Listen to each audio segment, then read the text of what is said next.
మీరు చూస్తున్నది spotlight TV. నమస్కారం. Welcome to spotlight TV. నేను మీ యాంకర్ రవికాంత్. ఇప్పటి వరకు జరిగిన ప్రధాన వార్తలు మరియు హాట్ అప్డేట్స్ చూద్దాం. తెలంగాణ ముఖ్యమంత్రి రేవంత్ రెడ్డి ఢిల్లీలో ప్రధాని నరేంద్ర మోదీని కలిశారు.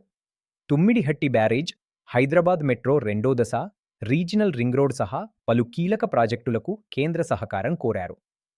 దక్షిణాది రాష్ట్రాల్లో నైరుతి రుతుపవనాల పురోగతి కొనసాగుతున్నప్పటికీ దేశవ్యాప్తంగా రాబోయే 2 వారాల్లో సాధారణం కంటే తక్కువ వర్షపాతం నమోదయ్యే అవకాశముందని వాతావరణ శాఖ వెల్లడించింది.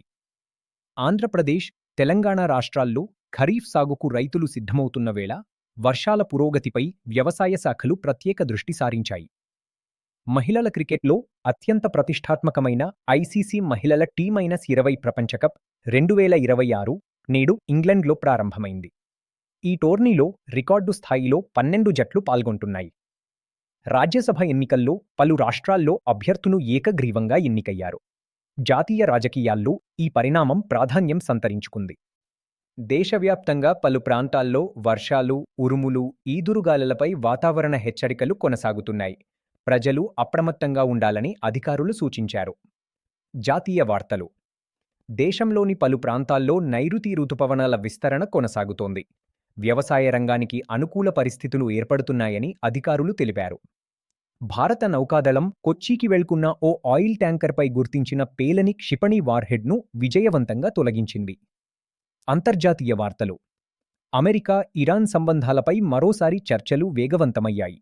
శాంతి ఒప్పందం దిశగా ప్రయత్నాలు జరుగుతున్నట్లు అంతర్జాతీయ మీడియా పేర్కొంది. ప్రపంచవ్యాప్తంగా వాతావరణ మార్పుల ప్రభావం, ఆహార భద్రత అంశాలపై పలు దేశాలు ఆందోళన వ్యక్తం చేస్తున్నాయి. క్రీడా వార్తలు. ఐసీసీ మహిళల T20 ప్రపంచకప్ 2026 నేడు ప్రారంభమైంది. క్రికెట్ అభిమానుల్లో భారీ ఉత్సాహం నెలకొంది.